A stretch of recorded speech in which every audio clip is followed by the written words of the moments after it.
সুন্দর একটা ভিডিও করতেছি, সেটা হলো যারা উইন্ডোজ 11-এ কম্পিউটারের আইকন আনতে পারেন না, ডেস্কটপের যে আইকনটা সেটা আনার জন্য।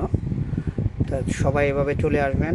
আসার পরে এখানে থিম লেখা আছে দেখতেছেন, এই জায়গায় আসবেন, এসে এখানে আসবেন ডেস্কটপ।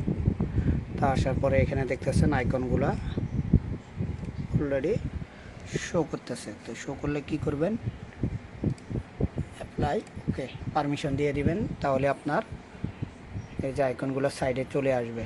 ঠিক আছে। তো অনেকে আবার পার্টিশন করতে পারেন না, কিভাবে পার্টিশন করবেন সেটাও আপনাদেরকে দেখাই দিতেছি। এই দেখতেছেন একটা পার্টিশন, আমরা আরেকটা পার্টিশন করব। তো সেটা এখানে আসবেন, এসে উইন্ডোজ 11-এ অনেক সময় এরকম আসলে এই সাইডে ক্লিক করে এটাতে ক্লিক করবেন। ক্লিক করার পরে আপনার একটা পেজ আসবে সেম। এর উপরে একটা ড্রাইভার কোনো মিসিং আছে কি না সেটা দেখবেন। সফটওয়্যার ড্রাইভার দেখতেছেন এখনও কোনো কিছু দেওয়া হয় নাই, আমি গ্রাফিক্স দেব। তো এখানে এই যে পার্টিশনের জন্য এখানে ক্লিক, তো একটাই পার্টিশন আছে, রাইট বাটন ক্লিক করবেন। কম্পিউটারের রাইট বাটন ক্লিক করে এরকম পেজ আসলে এই জায়গাটা সিলেক্ট করবেন, এখানে সিলেক্ট করে ইয়ে দিবেন। এখানে এবার পার্টিশনের আসবে, এখানে আপনি কত দিবেন সি ড্রাইভে সেটা আপনি এখানে লিখবেন, কত বাইর করতে যাচ্ছেন। তো আমি 110 বাইর করে নিব, 102500, মানে এটা সি ড্রাইভে 140 থাকবে। কীভাবে 140 বুঝবেন সি ড্রাইভে আছে সেটা আপনাদেরকে বুঝাই দিতেছি।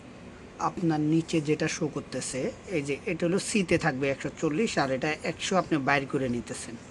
ঠিক আছে, এটা হলো আউটলুক। এটা হলো আপনাদের পার্টিশনের জন্য অপশন, পার্টিশনটা করে নেবেন এভাবে। জাস্ট নেক্সট, পার্টিশন একটা বাইরে হয়ে গেছে, তাহলে সি টাইপে 137।